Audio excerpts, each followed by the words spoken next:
Hello and welcome back to my YouTube channel. I am Ajay with my channel slap strike. तो भाई channel को सबसे पहले करो सब्सक्राइब, उसके बाद करो लाइक, उसके बाद करो शेयर। तो भाई पाकिस्तान का चैंपियंस वनडे कप स्टार्ट होने के लिए जा रहा है और अब कुछ ही दिन बाकी हैं इसमें। और अब हमारी टीम तो पहले अनाउंस हो चुकी थी सारी कि 5 टीमें होंगी और जो टीमें होंगी आज उनके फर्दर कैप्टन का भी जो है वो भी अनाउंस कर दिया गया है। और मुझे ये जान के बहुत खुशी हो रही है कि जिनकी वजह से हमें पता चला था कि टीम में ग्रुपिंग हो रही है और वो अपना एक अलग से टोला लेके टीम में बैठे हुए थे और उनकी फेवरेटिज्म भी कोई चल रहा था, तो फाइनली हमारी मैनेजमेंट ने सोचा कि इसका हमें फायदा उठाना चाहिए इस सारी पॉलिटिक्स का और हमें फिर दोबारा से ये वनडे कप में भी इस तरह की जो है वो ग्रुपिंग श्रुपिंग वाला सीन को ना मजीद तो किए देनी चाहिए और उन्होंने वही काम किया। तो आप सबको मुबारक हो कि शाहीन अफरीदी जो उनसे है वो भी टीम के कैप्टन बन गए हुए हैं। इसके अलावा जो बड़े अरसे दराज से आउट ऑफ फॉर्म चलते आ रहे थे शादाब खान, कि ना वो बॉलिंग में चल रहे थे ना वो बैटिंग में चल रहे थे। मैंने तुम लोगों से बोला था जब वो श्रीलंकन प्रीमियर लीग हो रही थी,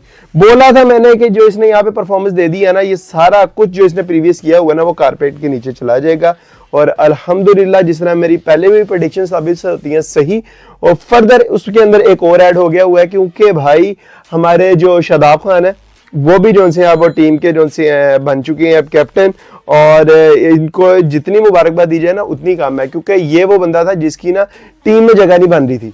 वो शख्स जिसकी टीम में जगह नहीं बन रही उसको हम जो चैंपियंस कप हो रहा है जिससे आगे हमने आने वाली सीरीज, आगे आने वाले चैंपियंस ट्रॉफी, आगे आने वाले सारे टूर्नामेंट्स का एक उसी का ड्राफ्ट बना के उसी के स्टैट्स लेके हमने आगे टीम सेलेक्ट करनी है, उसमें हमने उस शख्स को कैप्टन बना दिया। ये होती है मैनेजमेंट। मैं कहूंगा वेल डन, इसके ऊपर होनी चाहिए क्लैपिंग। शाहीन अफरीदी को जो आपने कैप्टन बनाया उसके ऊपर भी मेरी तरफ से क्लैपिंग है। शादाब खान को आपने कैप्टन बनाया उसके ऊपर भी क्लैपिंग है। यार ये बंदे जो से है ना, मैं कहता हूँ इनको चिराग लेके भी ढूंढेंगे ना, ऐसे बंदे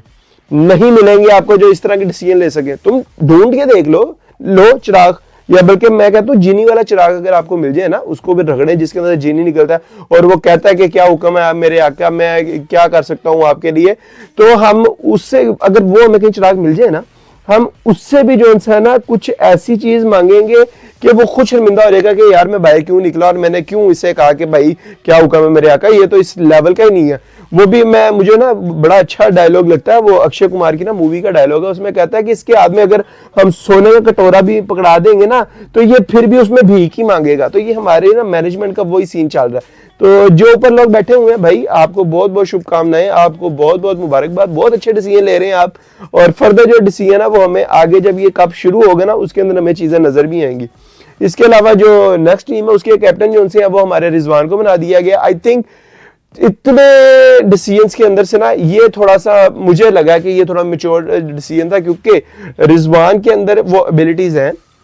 वो टीम को जो है ना लीड कर सकते हैं और उन्होंने करके भी दिखाया। क्योंकि आप पीएसएल में देखें मुल्तान सुल्तान की उन्होंने कैप्टनसी किया और मुल्तान सुल्तान को उन्होंने टूर्नामेंट भी जीत के दिया और विद परफॉर्मेंस। एक आप कैप्टन हो पाकिस्तान में ना बड़े अच्छे दराज से एक आप समझ लें कि परंपरा ही चलती आ रही है कि जो कैप्टन होगा वो परफॉर्म नहीं करेगा। ये पिछले कोई मैं देख रहा हूँ कोई 8-10 साल में तो ऐसे ही हुआ है क्योंकि उससे पहले जो है ना होता था कभी इंजमाम वगैरह जब कैप्टन थे ना तब उस दौर में होता था कि यार वो टीम को लेके कैप्टन चलता था और उसकी अपनी परफॉर्मेंसेस भी अच्छी होती थी। लेकिन उसके बाद ये पिछले 8-10 सालों में जो हम देख रहे हैं, आप सरफराज के दौर भी देख लें, उसके अंदर भी अगर वो कैप्टनसी करता था ना उसकी अपनी पर्सनल जो परफॉर्मेंसेस है वो आपके सामने है, लेकिन वो डंडे वाला कैप्टन था। वो टीम को ऐसे लेके चलता था, उसने बोल बोल के उसने पूरी टीम की जान खाई होती थी, सांस नहीं लेने देता था। और यही उसकी कमाल था कि भाई उसके कमाल, उसके क्रेडिट पे अगर कोई चीज है ना वो यही है कि वो बोलता बड़ा था और डंडे के साथ बोलता था। वो तो मैंने सुना था कि वो था तो खैर कराची का,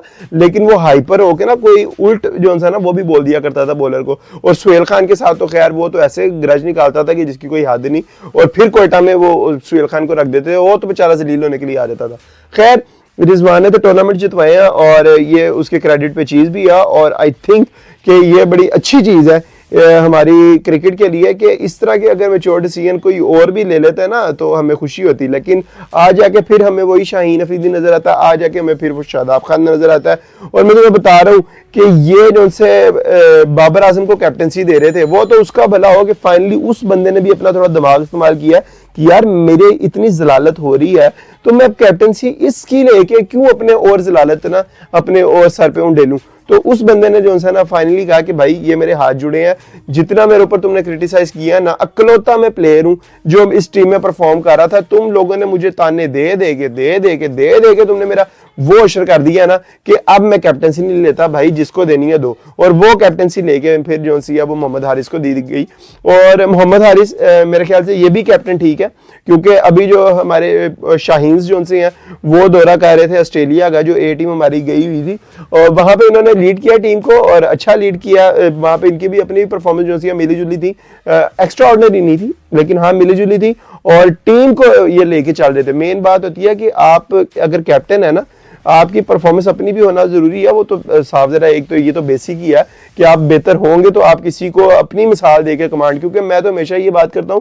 कि अगर आपने के पास कोई रिस्पॉन्सिबिलिटी है ना और आपने उसको निभाना है तो सबसे पहले ना आप अपने आप को चेंज करें और अपने आप को मिसाल बनाएं कि जो आपके मातहत होंगे ना लोग, जो आपके सबॉर्डिनेट्स होंगे, वो आपको देखेंगे कि आप क्या कर रहे हैं, आपको ही वो एग्जाम्पल कोट करेंगे कि यार मेरा ये सीनियर ये कर रहा है तो मुझे भी ये करना चाहिए अगर मुझे इस लेवल पे पहुंचना है। तो खैर मेरे ख्याल से जो सा हारिस का भी जो डिसीजन है वो बहुत अच्छा है। इसके अलावा सऊद शकील का भी मेरे ख्याल से ठीक ही है यार, उसको भी जिस तरह की टीम दी गई है मेरे ख्याल से तो वो भी ठीक है, क्योंकि अभी वो टेस्ट के जो से वाइस कैप्टन भी थे और उसके अलावा वो टीम का हिस्सा भी थे और वो इन प्लेयर्स को लेके चल सकते हैं।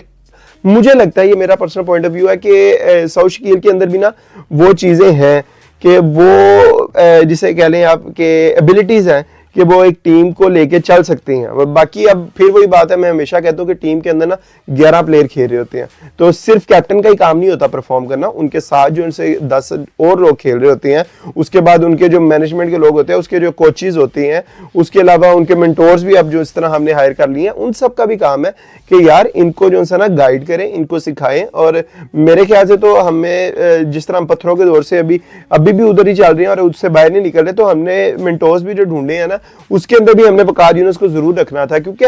हमें ना कोई और ऑप्शन नजर ही नहीं आती। मैं क्यों वसीम अकरम की इस बात पे तारीफ करता हूं, सिर्फ इसी वजह से मैं वसीम अकरम की तारीफ करता हूं, शोएब अख्तर की तारीफ करता हूं कि भाई उन्हें पता है कि ये ना गंद है, यहां पे हाथ मारना, क्योंकि ये लड़के इस काबिल ही नहीं है, इतने कैपेबल ही नहीं है ये कि भाई इनके ऊपर ना अपना टाइम स्पेंड किया जाए, अपना दिमाग खर्च किया जाए, कुछ भी इनके ऊपर इन्वेस्टमेंट करना आप समझ लें वो एक जो है ना पागलपन कह लो वो है। तो वो अपना ना टाइम जाया करते हैं ना कोई और चीज जाया करते हैं, वो कहते हैं कि भाई जो हमने इनके साथ टाइम स्पेंड करना है ना, और उसके बाद जो जलालत इकट्ठी करनी है उससे बेहतर हम बाहर बैठेंगे, कमेंट्री करेंगे और इनके ऊपर अगर तनकीद है, तनकीद बाय तामीर है या तनकीद बाय तनकीद है, जो भी है भाई वो बाहर बैठ के करेंगे, इस टीम का हिस्सा नहीं बनते, ये उनकी गुड बात है। इसके अलावा मैं देख रहा था कि काफी लोग जो है ना इसके कप होने के शुरू होने पे सारे बात वगैरह कर रहे हैं कि यार इसके अंदर बाबर आजम को कैप्टनसी देनी चाहिए थी। मेरे ख्याल से यार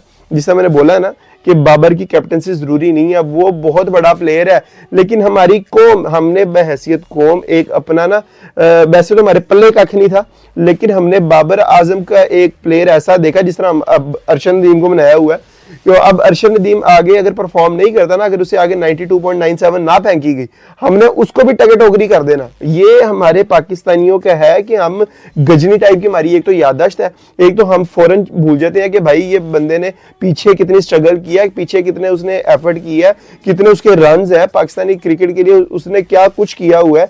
एक प्लेयर हमने पिछले कोई एक डेकेड में ना पूरे 10 सालों में सिर्फ एक प्लेयर पैदा किया था और वो था बाबर आजम, और उसके जब वो फ्लॉप हुआ है और उसके बाद हमने उसको इतना रगड़ा लगाया ना, मुझे यहाँ पे ना मूवी याद आती है जो हमारे तारे ज़मीं पर थी इंडिया की, उसमें आमिर खान ना उसके बच्चे के ना बाप से कहता है कि फलां जगह पे ना एक दरख्त है, तो अगर वहां के लोगों ने उस दरख्त को गिराना होता है ना तो उसको जाके काटते नहीं है, वो सारे लोग वहां पे दरख्त के सामने इकट्ठे होते हैं, उसको गालियां देते हैं, उसे बुरा भला कहते हैं, और वो ये डेली काम करते रहते हैं और तब तक करते रहते हैं कि जब तक वो दरख्त खुद मुरझा के गिर नहीं जाता, खुद वो अपने आप को अपना आप छोड़ नहीं देता। वो सिर्फ और सिर्फ लोगों की बातें सुन सुन के वो ये हालत उसकी होती है और वो गिर जाता है और लोगों को जरूरत ही नहीं पड़ती उसको काटने की। तो वही हिसाब है हमारा भी कि भाई हम इतना बुरा भला कही जा रहे हैं बाबर आजम को कि वो भी जितना उसने कमा लिया हुआ है वो कहेगा यार मैं भी, अब आसान है मेरे लिए कि मैं भी फिर ठीक है थोड़ा सा खेलता हूँ जितना खेल सकता हूँ। उसके बाद मैं भी टीवी पे आके बैठ के ना जितने मेरे स्कोर है ना अभी करंटली कोई मेरे आसपास नहीं फटकता, मैं फिर बैठूंगा, मैं बोलूंगा अहमद शहजाद को कि यार तूने क्या टगे टोरी है, तूने परफॉर्मेंस दी है, तुम्हारी क्या परफॉर्मेंस थी, क्या तुमने सर्व किया पाकिस्तानी टीम को। मैं बोलूंगा उमर अकमल से भाई तुमने क्या सर्व किया। यही जो अभी हमारे टीवी पे आके हमारे जो से बड़े आर्टिस्ट हैं वो हाशमी साहब जो उनसे हैं, ताबिश हाशमी, उनके प्रोग्राम में आके ये क्या कुछ मुगलजात जो से वो बक्के गए हुए हैं। तो इनको कोई पूछने वाला नहीं है। अब इमाद वसीम जो है वो भी उन्होंने कह दिया कि भाई मैं सीपीएल खेलूंगा। मोहम्मद आमिर जिनको हम रिटायरमेंट उनकी इन दोनों की वापस करवा के ना हम इनको टीम में लेके आए थे कि इनको हमने लेके चलना, उन्होंने क्या किया, उन्होंने कहा भाई बस हम नहीं खेल सकते और वो सीपीएल उधर से खेल रहे हैं। ये मैनेजमेंट को चीजें समझ नहीं होंगी, पर्सनल प्रायोरिटीज उनके लिए है, प्लीज उनको चांस दें जो टैलेंटेड है, जो सिर्फ अपने आप का सोचते हैं ना, और किसी के इतने सेल्फिश हो चुके हैं, इतने सेल्फिश हो चुके हैं कि जिनको सिर्फ और सिर्फ ना क्रिकेट उनका पैशन जरूर होगा, मैं ये नहीं कहता उनका पैशन नहीं होगा, लेकिन उनके लिए प्रायोरिटीज जो सी है ना वो नेशनल टीम नहीं, उनके लिए प्रायोरिटीज जो सी है ना अब वो लीग्स हो गई हुई है कि उन्होंने लीग्स खेलनी है। उनका अगर उनके लिए वो प्रायोरिटी हो तो भाई उनको उधर रहने दो। हमारे जो यहाँ पे नीचे जो सा इतना टैलेंट बैठा हुआ है आप उसको चांस दो, वो आगे आके खेले और स्कूल से वो भी इंजॉय करें, हम भी इंजॉय करें। तो यार अभी देखते हैं चैंपियंस कप जब स्टार्ट होगा। मुझे इसके अंदर एक और चीज बड़ी अच्छी लगी है, बहुत अरसे पहले ना जब मैं छोटा हुआ करता था, जब मुझे क्रिकेट का शौक था, पहले एबीएन एमरो बैंक था वो टी20 लीग करवाता था, उसके बाद वो फैसल बैंक में कन्वर्ट हो गया तो उन्होंने करवाना शुरू कर दी। ये जो इन्होंने नाम चूज किया ना यार, एक मतलब ना मेरी मेमोरी जो है ना वो रिकॉल हो गई है सारी, यार वही डॉल्फिन, वही लॉयंस, वही पैंथर, तो ये जो है ना हम हैं। और सबसे बढ़ के वो स्टैलियंस जो था, सियालकोट स्टैलियंस उस दौर में खेलती थी। उफ